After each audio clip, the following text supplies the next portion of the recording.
that I would define it as that consciousness continues when the body dies, rather than it's my soul goes to heaven or my soul goes to be with God. But the book's called Verified Near-Death Experiences, and there's about 30 near-death experiences in there. And every single one has a piece of verification about it, where somebody may see something while they're having an out-of-body experience and their body is dead. And then people will say to them, what happened? And they say, well, I saw you do this thing. And the person would say, you couldn't have seen that. You were dead. How could you possibly have seen it? So it kind of verifies that they were out of body. Today we have a returning guest, Simon Bown, who's here to discuss his new book, Verified Near-Death Experiences, Proof of an Afterlife. Well, the out-of-body experience, whether it's just standing next to your body, then there's the meeting of spiritual beings, meeting with deceased loved ones. There's the life review. There's this barrier that turns up a lot where people may be in the spiritual space, the afterlife, but there's some kind of barrier, and it might be a white picket fence, or it might seem like a force field out of Star Trek, but there'll be deceased loved ones there or spirit guides, and they're saying, that's it, you can't go any further. If you cross this barrier, then you really will die, but you've got to go back to your life. And now for my conversation with Simon. Hey everyone! I'm really excited to let you know about the science and spirituality salons I'm now hosting. During these intimate events, a scientifically verified psychic medium will give all of you readings, and I will give a talk on the science and evidence that changed my mind about an afterlife. This will also be an amazing opportunity to get to meet some of you in person or virtually, and to share more about all the science and data that transformed my worldview and got me through my worst days. These can be hosted in your home, in a nearby cafe with a private room, or they can even be virtual. I've hosted a few already, and they were really special, fascinating, emotional, evidential. So if you're interested in getting a small group together over dinner, brunch, drinks, coffee, to learn more about the science and to get evidential medium readings, send me an email at hello@wtfjusthappened.net and put science and spirituality in the Today, I'm really excited to have Simon Bown back. He has written a book on NDEs, near-death experiences. So welcome back, Simon. Hi, it's great to be here again. Thanks. Thank you. And so tell us the name of your book and a little about it. But the book's called Verified Near-Death Experiences, and there's about 30 near-death experiences in there. And every single one has a piece of verification about it, where somebody may see something while they're having an out-of-body experience and their body is dead. And then people will say to them, what happened? And they say, well, I saw you do this thing. And the person would say, you couldn't have seen that. You were dead. How could you possibly have seen it? So it kind of verifies that they were out of body. But I've got different types of verifications in the book. And it's been fascinating writing it. I've been really lucky to talk to most of the people that are in the book on my podcast. So I could quiz them about these verification events, about their whole near-death experience, and then do further Zoom calls to go back on it, or just so I could make sure I got the information right in the chapters. So what made you choose near-death experiences of all the phenomena out there that I know, obviously, from your podcast, you've delved into all of it. So. Yeah, well, in a way, I kind of feel like this might be just the first book, and then the next one will be covering another subject. But my podcast is called Our Paranormal Afterlife. That is aimed at finding verification of an afterlife, verification that consciousness continues after our body dies. And so I've done over 350 interviews with all sorts of people who've had experiences and researchers who look into all this kind of thing.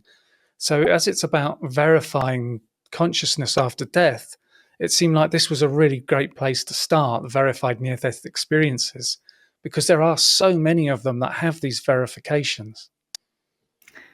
And what made you pick these cases out of the so many? Were they the most verified? Was there some other reason? How did you choose? I mean, there's thousands and thousands out there. Well, I wanted to focus on people who have been guests on my podcast because then, like I said, I can talk to them and I can go back over it with them. And I sent them the chapters just before the book was finished. I said, can you check through the chapter to make sure I've got it all accurate? And then they'd send back any little corrections that might be needed. So that's where I found most of them. There's some people in here who are well known in the field of near-death experiences, and there's others that I think many people might not have come across before. But there's also a small number that people I didn't talk to. There's one with this guy called George Ritchie. His near-death experience, I think, was 1941. And I've got 4 short story ones in there, and no, 5. And they're from, there's a book that's called, I think it's called The Phenomenon of Astral Projection. And that was published in 1951. And they've got all sorts of stories in there, great stuff. But in 1951, near-death experiences wasn't a thing. So they hear about somebody dying and having out-of-body experience. To them, that's astral projection. But I found some in that book, and then there's another one from a guy who was an officer in the British Army, and I think this might be 1890, 1870, something like that. And he had a near-death experience while he was away with the army. I think he might have been injured on the battlefield, and he was back with his wife when he was out of body for a short while.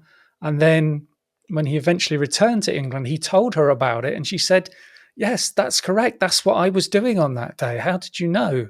And he was, in France, hundreds of miles away. And that's one of the things that's like, it gets me interested. I suppose different people have different things that make them think, oh, wow, what's that? What's going on there? And for me, this kind of thing is it. But I found, so most of the people in the book I talked to myself, and then I found others like the Pamela Reynolds case. She's in the book, and there's a guy called Al Sullivan. He was quite famous. And then there's another one. There's this cardiologist who was doing heart surgery on somebody. And that one's very well researched in the book, where it's chased up and the doctors are interviewed, but they couldn't find the patient. But that was well researched, that one. And so there's short one from Dr. Raymond Moody as well. So there's all sorts of stuff there. And when did you first hear about near-death experiences? I'd probably say the 1980s, when I read Raymond Moody's book, Life After Life, which I think was published in 1976. And that was the first time I came across it. I was reading a lot of books, well, I always have, about all this supernatural and unexplained and UFOs and afterlife and things. So, I probably read it around the same time. I read a Shirley MacLaine book, like Out on a Limb, and maybe Whitley Strieber's book, Communion, so it was just part of my collection. And it was really fascinating. And he was, I think, inspired to write the book, to investigate this stuff, by George Ritchie, who was one of the people I write about in my book, but Raymond Moody knew him. And what were your thoughts when you first heard? Did you think it was real? Were you like, oh, it sounds like fantasy? No, I thought, but it's a doctor who's studying this, and it didn't seem like the book was at all religious. It wasn't like he was coming from it at a Christian point of view or something like that. And it was all very clearly laid out because he's a great writer. And I just remember thinking, wow, this is amazing. I got to try and find out more about this. Yeah, it's so fascinating. I know. I remember first hearing about them, just like, there's no way. Wow. It just, there kind of aren't words for when you first start hearing about this stuff, at least from my perspective, coming at it from grief and such a personal, sort of desperate, not thinking anything like this was possible. One thing I always find so interesting is that NDEs have such consistencies. What would you say are some of the consistent aspects of NDEs? Well, the out-of-body experience, whether it's just standing next to your body, then there's the meeting of spiritual beings, meeting with deceased loved ones. There's the life review. There's this barrier that turns up a lot where people may be in the spiritual space, the afterlife, but there's some kind of barrier, and it might be a white picket fence, or it might seem like a force field out of Star Trek, but there'll be deceased loved ones there or spirit guides, and they're saying, that's it, you can't go any further. If you cross this barrier, then you really will die, but you've got to go back to your life. And then in my book, I've got 3 or 4 people who talk about this spiritual space where they see this enormous white building, and it's a building of knowledge or a building of learning. And they go inside and they can't see the other end of the building. It's so big, and there's shelves going up to the ceiling full of books.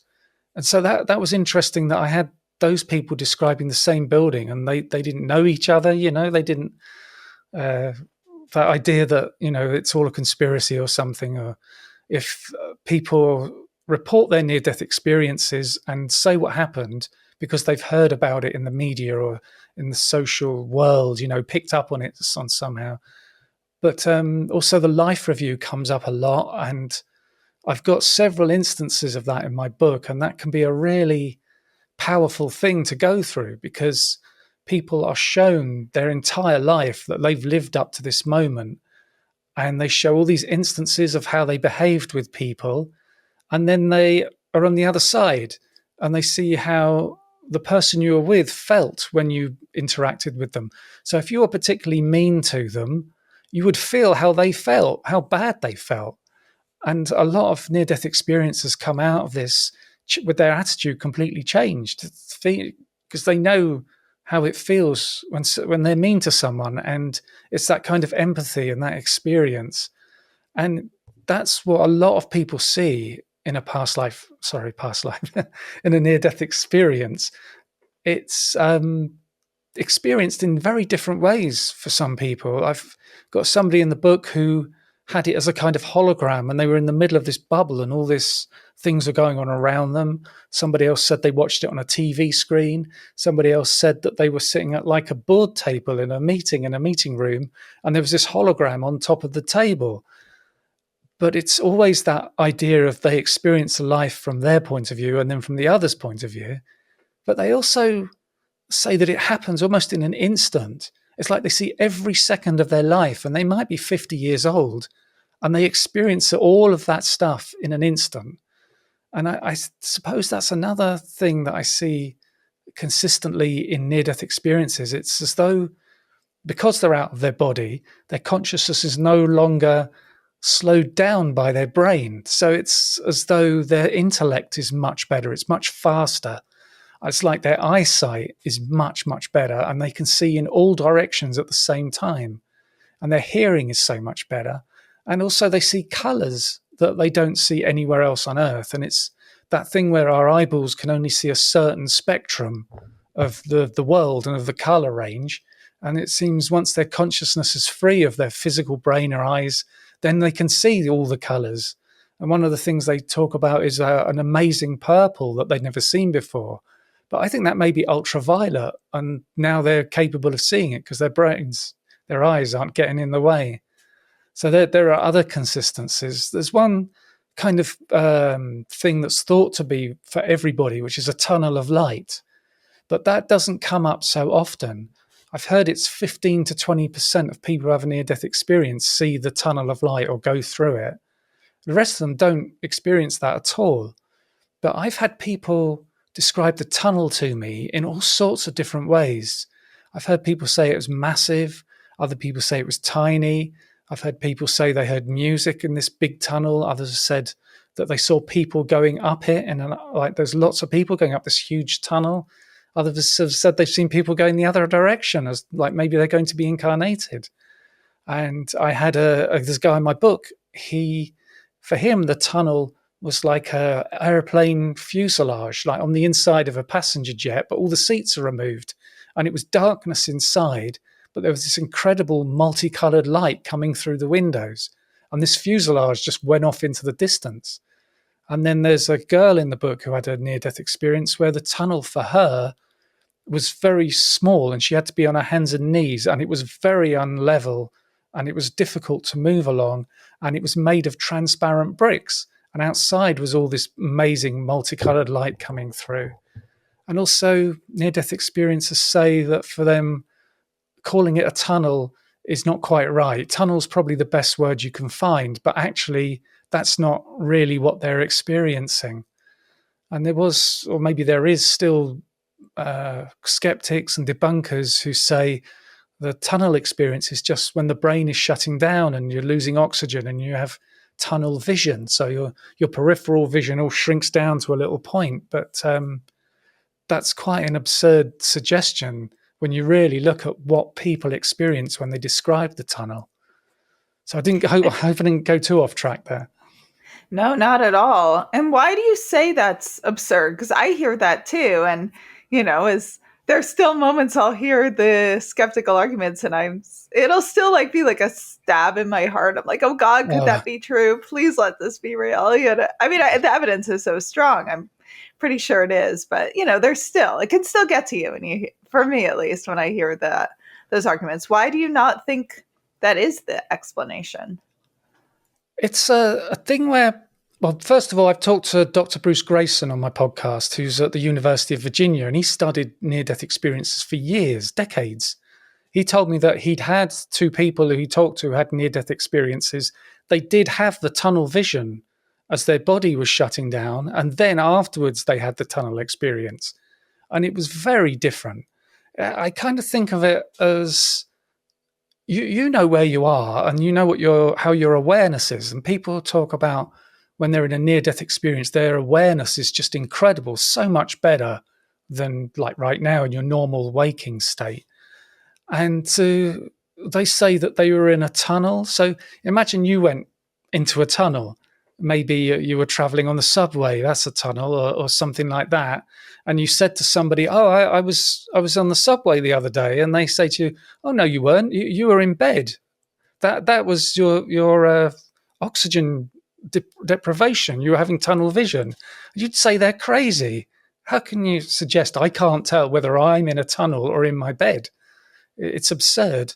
And I think that's what really stands out to me is the people who would say that lack of oxygen tunnel vision kind of excuse for the tunnel experience really don't know near-death experiences and haven't studied them. Right. And one thing I know also early on that used to bother me a little, like you described the tunnel, but you described it differently from different people. What do you think the differences are? Because that could seem, if two people are in the exact same place, they'll describe it pretty much the same. It seems like every near-death experience is tailored perfectly to the individual. And I'm not sure whether there's an outside agency, say it's your spirit guides that are doing this, or it's angels, or your deceased loved ones, or something else. I have talked to a researcher who's done masses of research who thinks it's drawn out of your subconscious. That's where it comes together. But it's this thing where some people have amazing near-death experiences, some have neutral, some have hellish, terrible near-death experiences. And the way I look at it is I think it's probably something like spirit guides who design your near-death experience for you. And they know you so well, they know exactly what you need from it. And some people will have extensive near-death experiences and some will be quite short. Maybe it will just be the out-of-body experience and they'll see their body and then they're back into it. And it's almost like it's a spiritual kick up the pants. Like some people are so changed after their near-death experience, it's almost as if the spirit guides are looking at them and they get in this terrible accident. It's nearly going to kill them. And the spirit guides are like, oh, quick, grab them. Let's give them a near-death experience. They really need it because their life is going totally in the wrong direction. Because people change so much after near-death experiences. And I've heard 70% of people get divorced after their near-death experience because they change so much. and they become much less materialistic, much more spiritual. They may move away from the religion that they've followed their whole life. And so this thing of what you experience is tailored just for you. And I talked to a guy, it's Jim Bruton. He flew aircraft, and he was a very technical kind of bloke. And he built a replica of a German First World War fighter plane. And he took it up on the first flight, and it went wrong and he crashed. And that's how come he had his near-death experience. And he found himself in this space that was like apocalyptic city, but 100 years after the apocalypse. So it's all just buildings that are completely destroyed. And in front of him, there was this huge 6-foot tall looking egg thing with holes in it. And inside, you could see all this mechanism, all these gears and things turning and what have you. And so I'm thinking how he was a very technical guy and he would build aircraft himself. He did it at home. That kind of near-death experience that is very technical is perfectly suited to him. And within that near-death experience, he reached inside the egg and he would take out a cog and throw it away. And he had some communication with some being that said, that cog is an experience in your life and you've just thrown it away. And Jim was saying that he could somehow spot which cogs were bad experiences. So he started picking them out and throwing them out, and that the mechanism seemed to self-fix itself. And even though those cogs were removed, it would realign itself. So the machinery could just keep turning. So that's a kind of a great example of how it's perfectly suited to someone. Yeah. I also, like, in the beginning, I was very bothered that people describe different things. And I was like, well, if you put two people in the same city, they'd say the exact same things. But then you're like, wait, no, they wouldn't. Like, if you take a group of people on a vacation, they'd all travel there through different means. They'd have very different, even on planes, they'd be sitting in different windows, different views out the window, different people they were sitting next to. And the experience in the place, even if they were visiting a small town, people would focus on different things. And there'd be some consistencies and some differences. And that's something else I realized about near-death experiences. There are some consistencies and some differences, just like anything else people would describe. And we do kind of give ourselves here either what we need or what fits our worldview. You know, if you like sushi, you're going to go to a sushi restaurant when you travel, you know, or someone will go find all the little local restaurants, and someone else might find, you know, let's say they're vegan, they'll find the vegan restaurants. And so it's, you know, and so it seems like a very similar type of situation. It's not something that means they're not real. It very much parallels what's here in a way, which to me almost makes it more real, because if it was just a dying brain, that would be exactly the same, I would think, for everybody. Yeah, and also lots of people do have these experiences where they'll have a cardiac arrest and then they're resuscitated, but they don't have any near-death experience. They don't experience anything. And so you'd think if a near-death experience was the product of a dying brain, wouldn't everybody have them? Why is it only a small percentage? And it does seem like some people are picked out for it and others are not. Maybe most people, I think maybe it's a 10% of people have a near-death experience when they have a cardiac arrest. Maybe they're the people that need the spiritual kick up the pants and everybody else doesn't. Yeah, I don't know. I wonder if it's planned or it's just, if it went on like 15 more minutes, they just hadn't gotten there as fast, or maybe they weren't as far along in the cardiac arrest in some medical state that our technology can't define yet. I don't know. I mean, these are things I guess we don't know, but, or some, yeah, what, yeah, I was going to ask you the question before you answered it. So why you think some people don't have them, but so you think there's a plan to it in some way, as opposed to just... I've talked to some people who are sure that their near-death experience was planned to happen before they were born. And I've talked to people who, like there's a guy in my book, Franco Romero, his near-death experience happened when he was 6 months. but he wasn't remembered till he was 15. So, that's almost 15 years after the near-death experience is when he realized it had happened. And then there was somebody who was 6 years old had a near-death experience. I talked to the other day for the podcast. And after about 6 months, he remembered it for about 6 months. And these spirit guides came to him and said, right, we're taking the memory away. You won't remember it after this day. And that's what happened. And it was only like years and years later that it came back to him. And that's how come he ended up on a podcast. Do you know why it came back to him? Was there something that happened in his life that made it come back? It was just gradual. And I think there were dreams. But with Franco Romero, he had these really powerful dreams. And he said that they were really quite emotional. And they were recurring. And maybe you get one, and then a month later, and then a month later, and then 2 weeks later. And they eventually ended up, he was having them every night.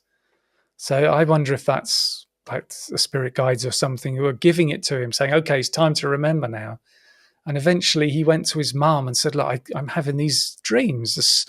And he talked about how he saw this 6-month-old baby in a hospital and all these people standing around it. And he said, I saw you there, but you left the hospital and you went to the church and you prayed in the church. But what you prayed was not for the baby to live, but to say, thank you, God, for giving me this 6 months with this baby. And the thing was, for him, it was recurring dreams at the time, very vivid dreams. But then his mum said that's absolutely correct. That's what happened. You were ill. I went to the church. I prayed. That's exactly what my prayer was like. And he saw other things as well, which were verified. So that, like 6 months old, he didn't remember it at all till he was 15. Yeah, that was fascinating.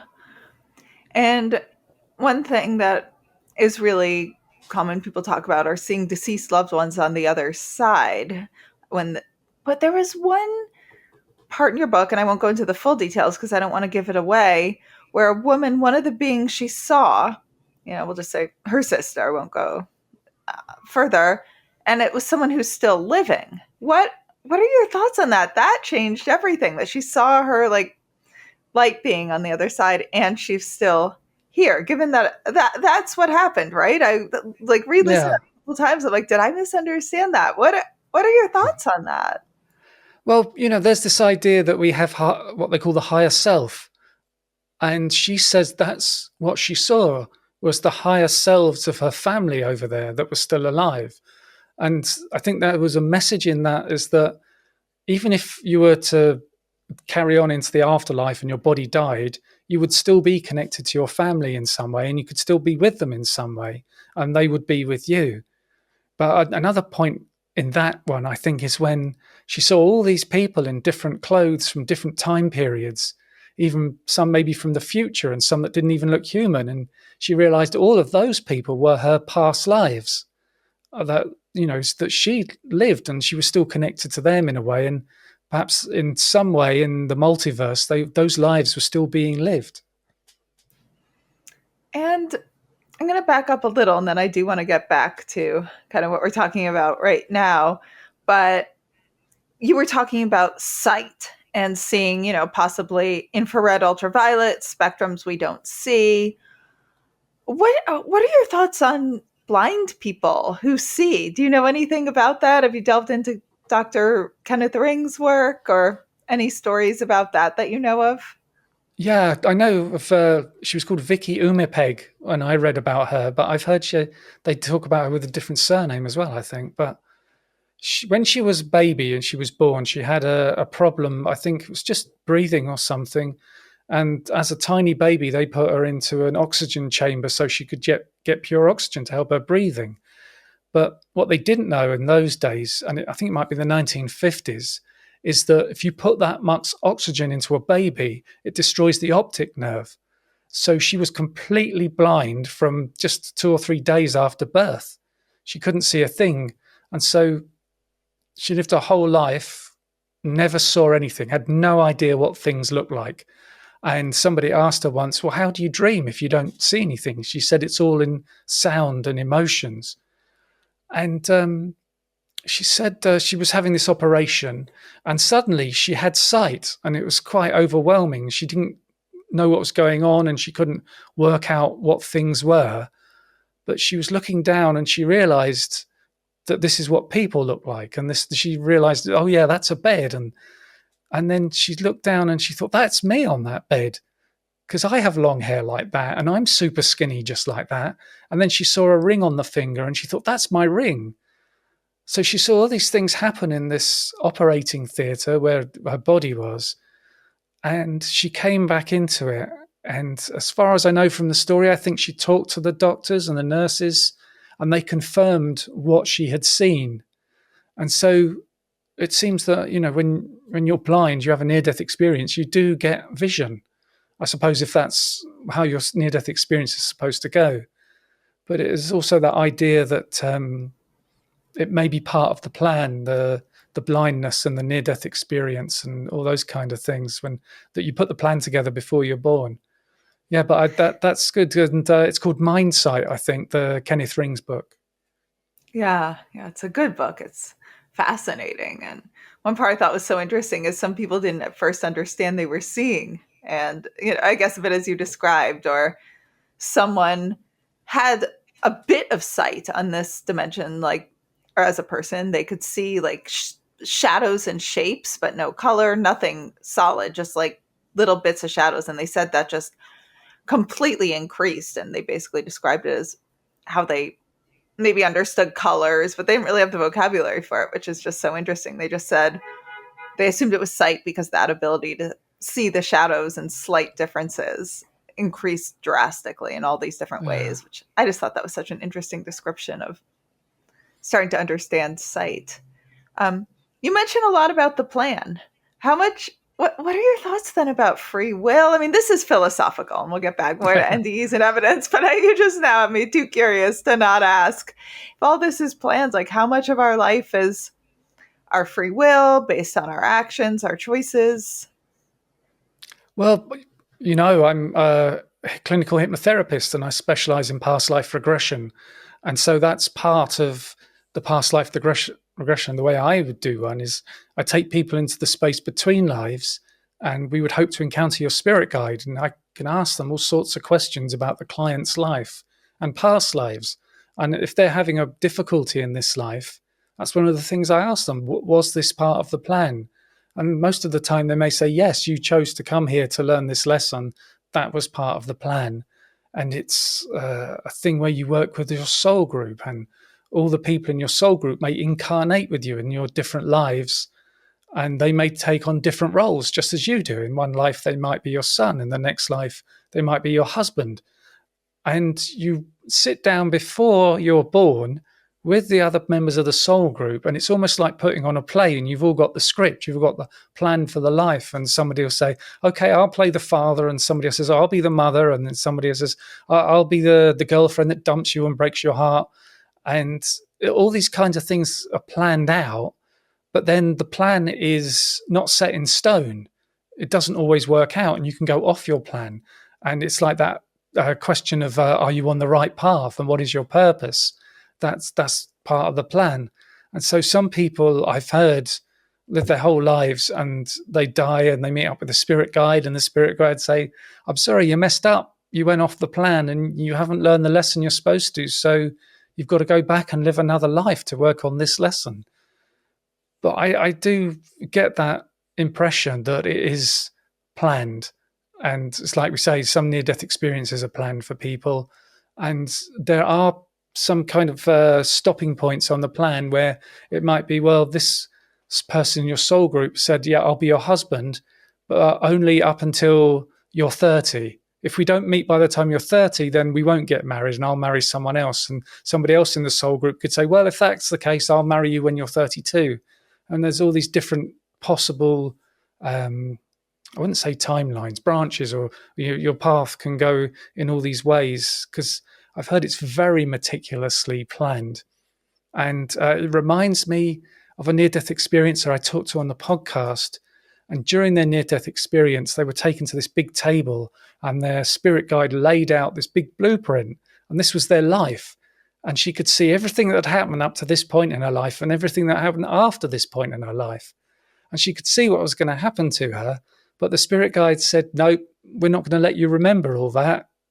And she asked to change one thing, and they said, okay, you can change something. And they got into the blueprint and chopped out something, which I think was that she would have chronic illness after she came out of her near-death experience. And they took that away. And she said since her near-death experience, she hasn't had any chronic illnesses when the doctors would have expected her to. So yeah, I think there is a plan, but it's very complicated, and you don't have to stick to it. There is free will.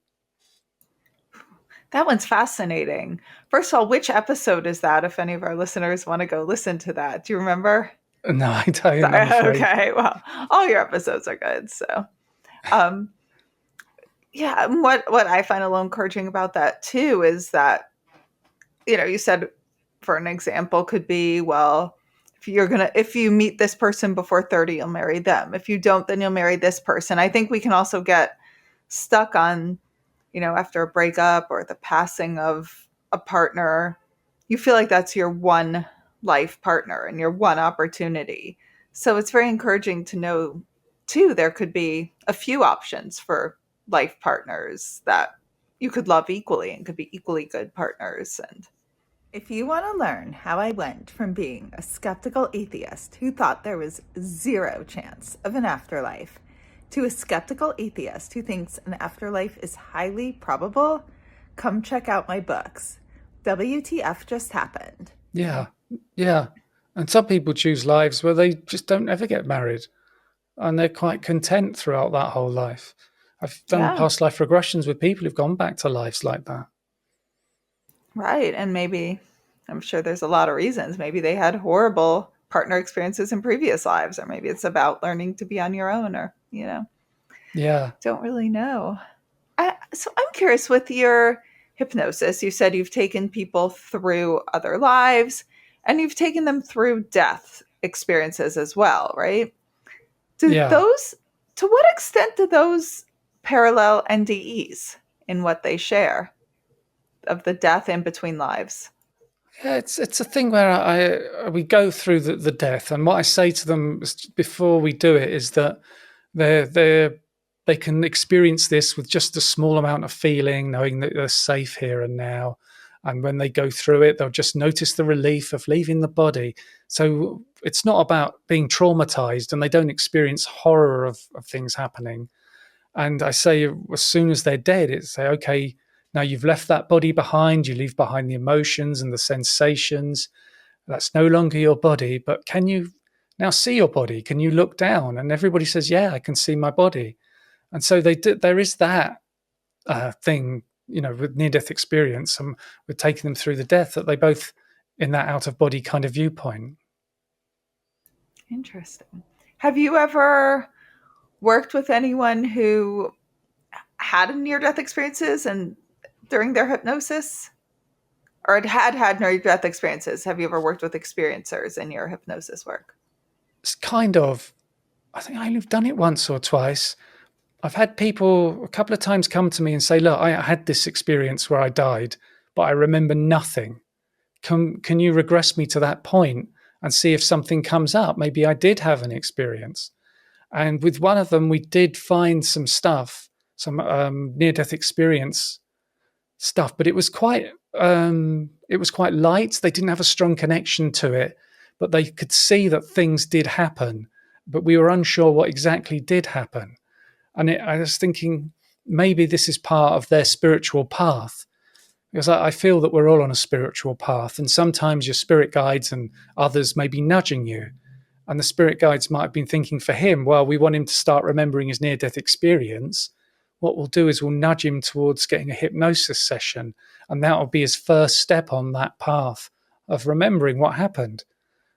And I think that just about everybody that does past life regression has been nudged there because the spirit guides want to show them something. Interesting. So are there any veridical past life regression stories you have to share? Or you know what? Actually, I'm going to edit that out. You shared one in the last episode that you did with me. So no, yeah, I just got curious, but now I remember that. So I'll cut that out. We focus on NDEs. So you touched upon what's called a peak in Darien with an animal in one of your stories.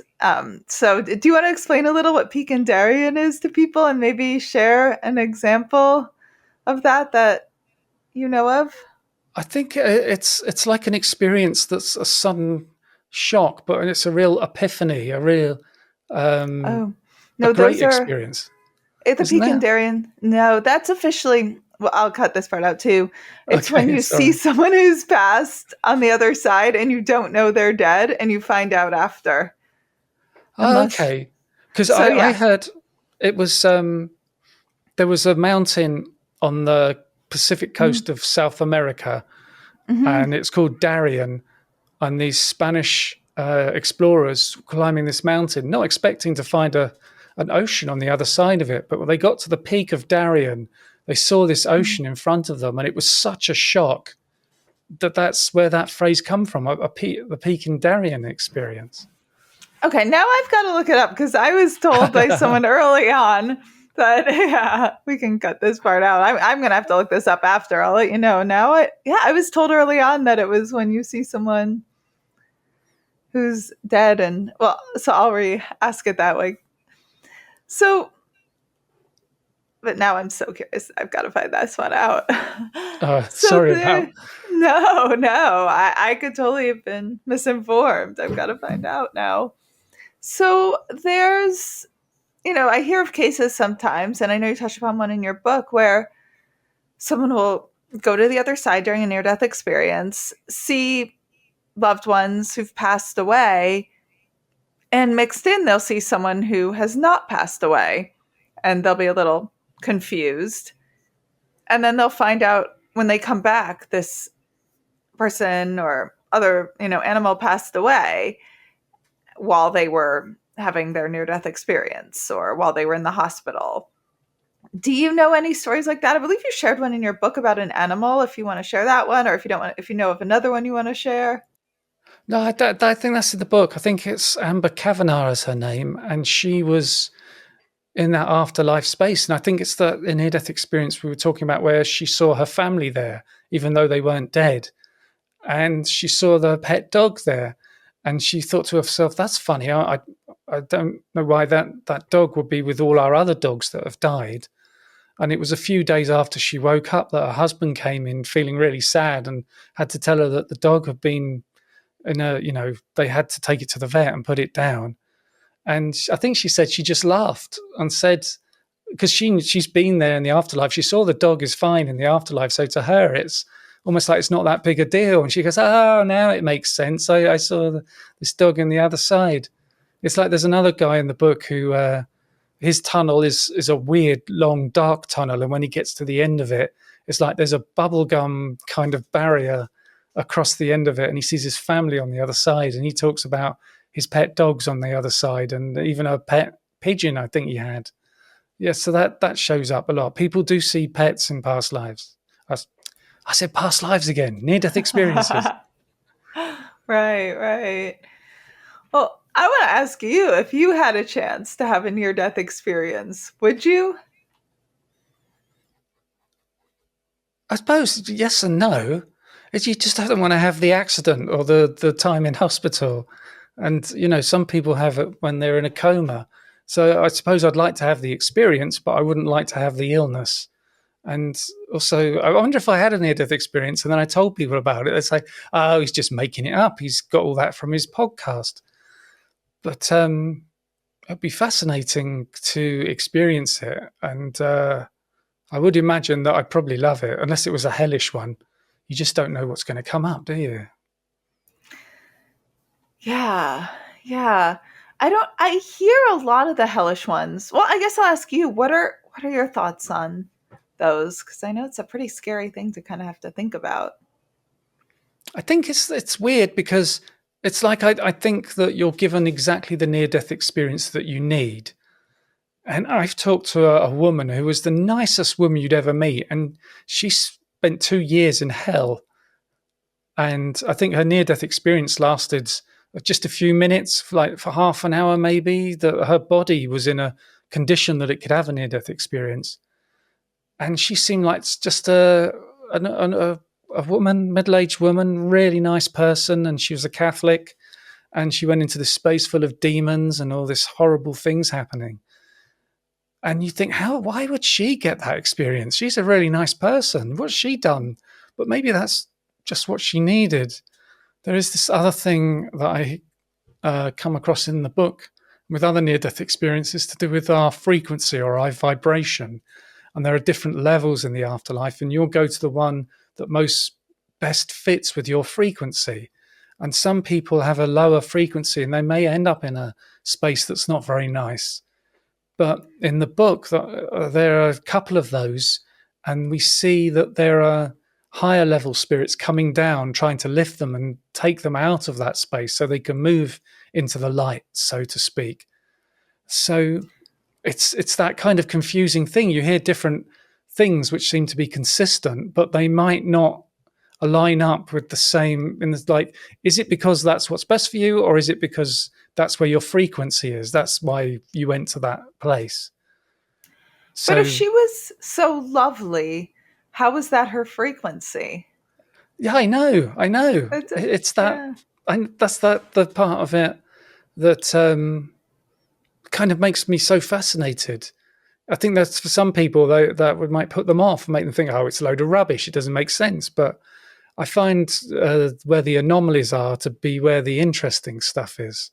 And that's what keeps you going, I suppose, and keep reading and talking to people and trying to find out more about it.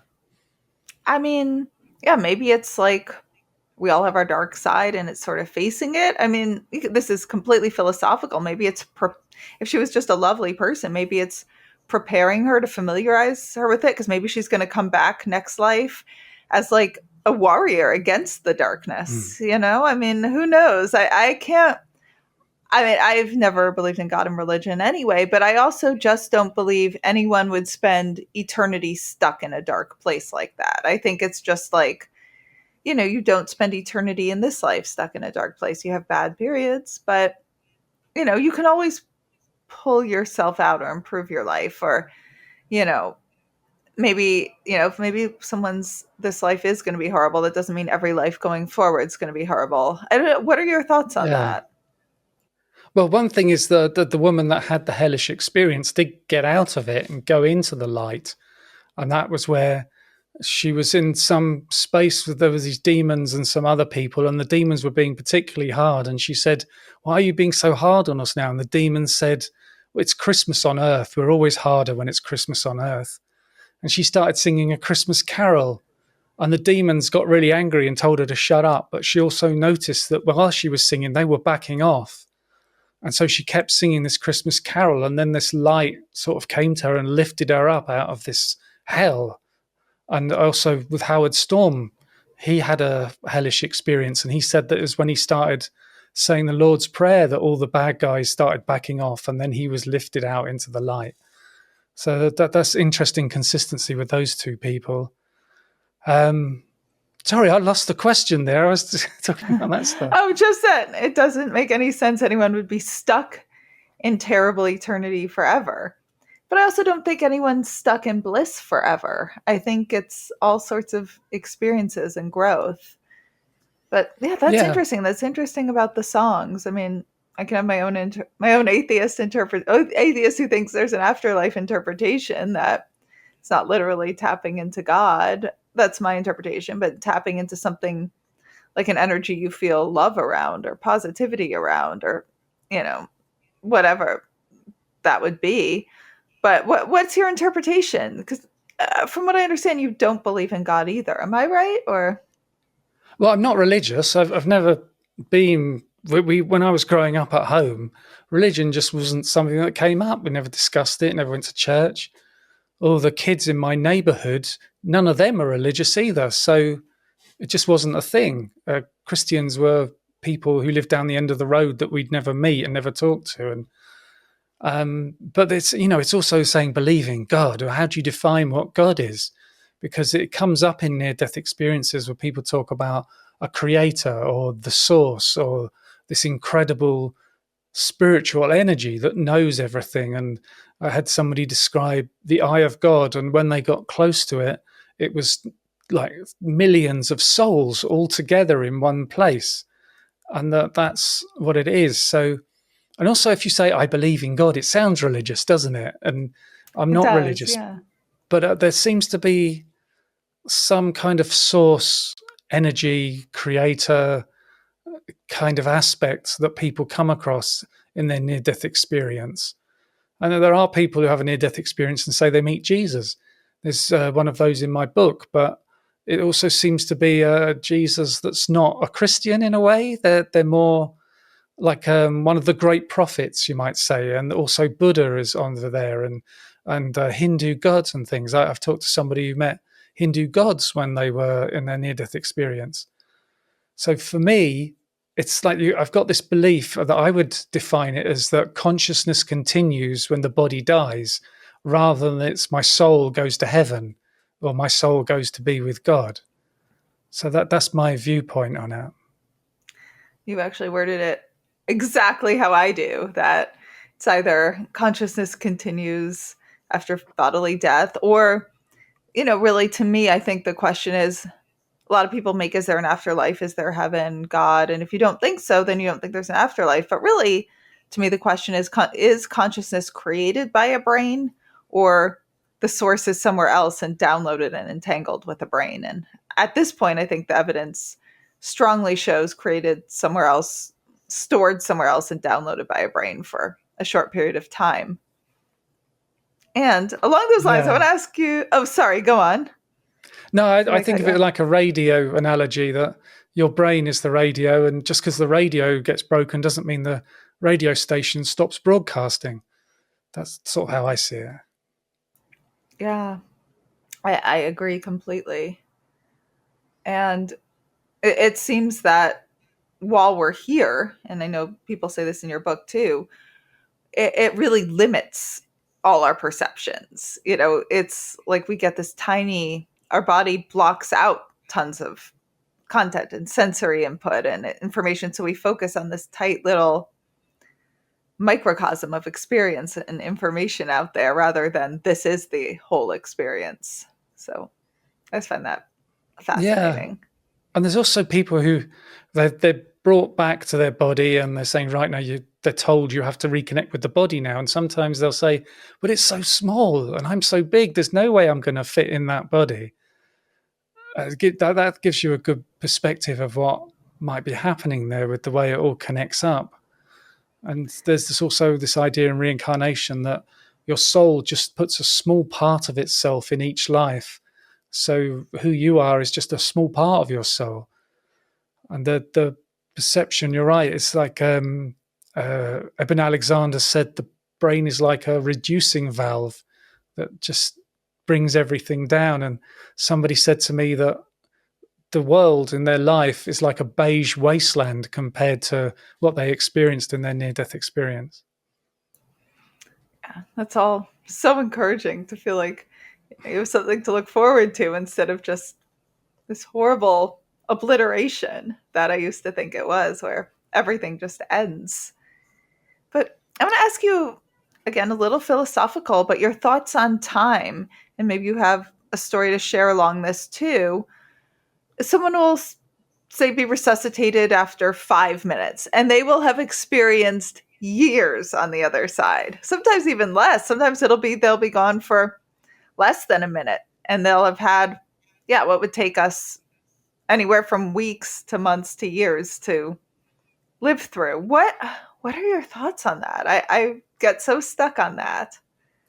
Well, I think the perception of time when you're out of your body and you move on from Earth, because it seems to run at the same speed when you're having your out of body experience on Earth and you see things happen, but then you get to the spiritual space. And I think that the perception of time there is so different that it's hard for near-death experiences to describe. It's this thing where you're in eternity and that everything happens in the same moment. I've often had near-death experiences say to me that they could describe everything that happened, but that doesn't mean it's in the order that they give it to you. It could have all happened in a different order, all happened at the same time, because time doesn't exist. And so it's like they could say, oh, maybe it was 3 years and their body was dead for 10 minutes, but actually they were there in this eternity that doesn't have time. And so saying it was 3 years is just trying a way to communicate their experience. And there's also that idea that if time doesn't exist in the afterlife, then reincarnation isn't one life after another, but your soul is experiencing all of your lives in the same moment, because that's how time doesn't work when you're dead. And that's what they say with near-death experiences. They say it's ineffable. They can't really describe it, but they do the best they can. Right. Yeah. Like describing a color we've never seen. You just can't. Yeah. Yeah. So I know we touched upon Dr. Bruce Grayson, and there's some researchers. You have researchers on your podcast. You mentioned a bit about Dr. Grayson in your book. I'd love to talk to you some about some of the research out there. Who are some of the researchers you think are the strongest, along with Dr. Grayson, and what's some of the research you think's the most fascinating? I like Penny Sartori. She did some great stuff. She was a nurse for 17 years and then became a doctor. And I think now she's a professor at a university. And there's others who they get cards with pictures or numbers and put them on top of cabinets in the ER or something and hope somebody has a near-death experience. And they're not very successful, those kind of tests. But I have heard that I'm trying to make sure I get his name right. Is it Michael Sabom or I think something like that? it's Sabam. Yeah, Sabam. Yeah, Dr. Michael Sabam. I'm pretty sure. There was Pamela Reynolds who had the experience where they had to stop her heart and really make her body very cold, and they took the liquid out of her brain or something. I can't remember exactly what it was. And what it was that so the body is dead, her heart stopped, her brain flatlined, because they had to do really delicate brain surgery. And when they did it with her, it was the 1990s, and it was a new thing that they were just starting to do. And the guy that operated on her had come up with this idea, because one of the things I heard, there were children who were in a boating accident on a lake that was covered in ice, and they went beneath the ice. And it was after an hour, some of them were pulled out of the water, but they resuscitated and came back to life. And one of the things about it was because they were so cold, that's what stopped the body decay and the brain decay.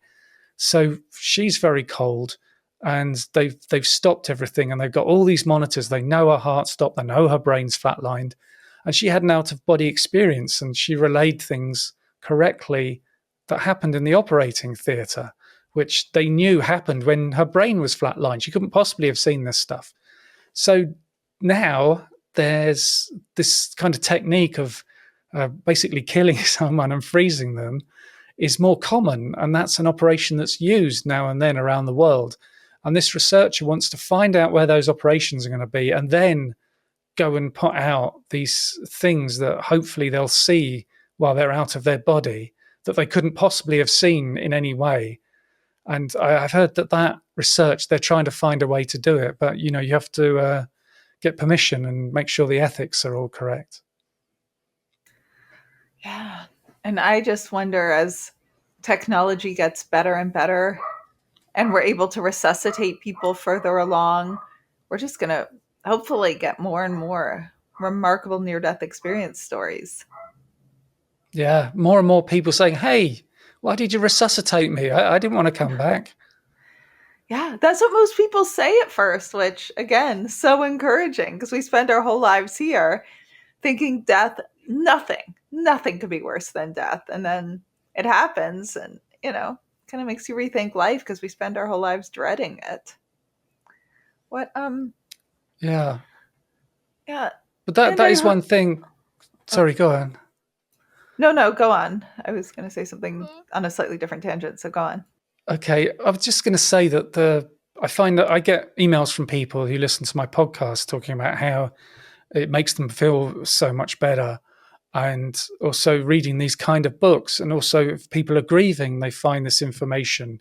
It can be really useful and make them feel better, because they suddenly do get this hint that death isn't annihilation and that we go on and that their loved ones go on. So it's not just an interest. In some way, it can be really important for many people. Yeah, it's completely changed my life. Well, we're going on an hour, so I kind of want to say two things. I did want to ask, I just wanted to touch upon a little what you were saying about the research. You touched upon the study where they put like numbers and pictures up above, light fixtures where no one could see it unless they were floating above. I believe that's Dr. Samparnia's AWARE study. But they've had no luck with it. Why do you think that is? Well, I think there were not many people who had near-death experiences during the study, but I did hear one person who said, I was out of my body. This was amazing. The last thing I'm going to do is start looking around at the top of cabinets trying to find pictures that I didn't know were supposed to be there anyway. And I think some people just move on really fast. They might come out of their body and then instantly they're in the spiritual realm. So it's just hard to say. Yeah, you need to find someone like one of us to have a near-death experience, one of us researchers to be like, oh, is this part of Dr. Parnia's research? But even then, who knows? You might still be so emotional and stunned. You might not even be able to get into that mindset. It makes sense. Yeah. I mean, last thing you're going to do. So as one of us might come out of our bodies and go straight into the afterlife. And we were like, oh man, I wanted to get some verification stuff. Exactly. Go back to Earth. Exactly. Yeah. I always say if I have a near-death experience, the first thing I want to do is remember, get something verified. Because yeah, someone like one of us who went and had one, people, I think we would be dismissed above almost anyone because we know what's supposed to happen. I feel I would probably dismiss it because I would think, well, my brain knows exactly what's supposed to happen during a near-death experience. I was frightened and it did exactly what I was expecting. So, I mean, you never know.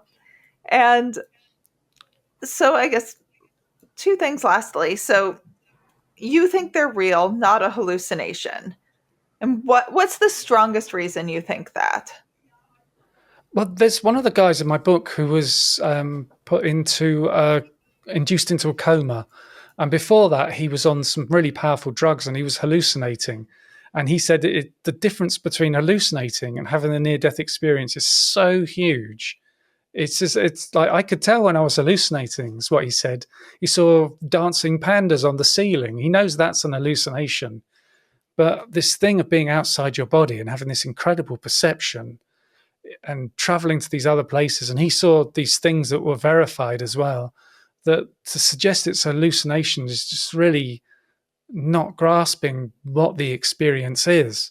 And I think even with ayahuasca or mushrooms, psilocybin and those things, they don't get that close to what a near-death experience is like. Right. And then lastly, is there one of the cases you want to share or one story you've heard that you just think is the most mind-blowing evidential one that someone who's skeptical almost couldn't deny? Well, I've got, that's what, almost like they're all like that in my book. But I do like this guy called Tibor Putnoki, who's this Hungarian in the early 90s. And he went into hospital for really high blood pressure. And while he was in, the doctors said they were really worried about him. They didn't know if he could survive this. And so a few hours later, he suddenly found himself standing in the ward. And he felt great. And he thought, this is brilliant. I'm cured. I feel fantastic. And these nurses and a doctor were rushing past him to a bed. And he thought, what's the fuss? And he looked around and they were all around this bed trying to help someone. And he thought, oh, that must be a VIP patient to be getting so much attention. But, it was his body. But that was Hungary just after they'd left the Soviet Union. So I suppose that's how he would think about it. But on the side of the ward, there was a room that was where nurses would prepare all bits and pieces for the ward, but it had a two-way mirror on it. So the nurses could see out, but you couldn't see in from the ward. And he looked at that and he thought, I wonder what's going on in there. And then instantly he was in that room. And there was a nurse at a cabinet and she was taking all these bits and pieces out and putting them on a trolley, going as fast as she could. And she dropped something that went underneath the cabinet. And he thought to myself, I wonder what that is. And then for some reason, he could see this thing under the cabinet as though he was 4 inches from it. And he read the name of the product and he got the serial number. He just remembered those things. And then there was a nurse in the room who was making a phone call to her husband. Their children were ill, and he was trying to find the pediatrician's phone number in their house and their own little phone book that they write the numbers in. And he couldn't find it. And she was getting annoyed with him. And then Tybor thought to himself, I wonder what's going on here with him. And instantly he was in their apartment, which was 7 kilometers from the hospital. And so he saw, all the furnishings, the books on the shelves. He saw this guy looking through this phone book, and he noticed the guy's socks. And he thought, what sort of a man wears socks like that? It's got all these pictures of animals on them. And so, he came back to the hospital. Other things happened. He had a life review, and he saw other parts of the hospital, but he came back and he was standing by the bed, and the nurse was rushing along with the trolley with all this stuff on it to help try and revive him. And he was saying, no, stop it, don't revive me. But he came back, and after a short while, the doctor came to see him when he was stable and said, so what happened? You were dead for 9 minutes. And so he said, well, I saw the nurse at the cabinet and she dropped this thing underneath. So he went and took a look, and the name of this thing and the serial number, he got completely correct. And so how could he know that that thing was under the cabinet? He'd never been in that room, never even seen that room. And then they found the nurse that was on the phone, and the doctor talked to her. She confirmed the phone call, the content of the phone call. She confirmed she'd never met Tybor. He's never been to their apartment. And the doctor went to the apartment with the nurse and saw it was all correct. And when he came back, he was holding those socks with the little animal pictures on when he came back to Tybor's bed. And so there's all these different verification events. And one thing that you can know is that that nurse made that phone call at exactly the same time Tybor was in bed receiving CPR because he had died. And there's no way he could know about that phone call, especially couldn't know about the apartment and get all that completely correct. So that's a really good story. I really like that one. That's quite extensive as well. More things happen to him. Yeah, that's a good one. And I actually personally think they're all that good. It was really compilation of the best, most evidential. So I really loved that the focus was on the veridical, because it's sometimes hard to find really good veridical NDEs. And I think you did a great job compiling all of them. I really, really enjoyed that. Thanks a lot. Yeah. Thanks a lot. Sure. So remind us the name of your book, where people can get it, and also your podcasts. Yeah, so you have to. Yeah. So the book covers there. That's the Verified Near-Death Experiences. And that is out on paperback, audiobook, and on ebook. And it's on Amazon, and you can get it other places as well, maybe Barnes and Noble and places like that. I don't think they'd have it on the shelf, though. You probably have to order it. But you could order it from their website. And my podcast is Our Paranormal Afterlife. I'm just making sure I'm getting this point correct. And that's maybe 350 episodes. Each one is an hour-long interview with somebody who's had some amazing experience, or somebody who's researching this stuff. And I talk to mediums, near-death experiences, children who've had past life memories, and I talk to other people who do past life regressions. Also talk about deathbed visions, terminal lucidity, shared death experiences.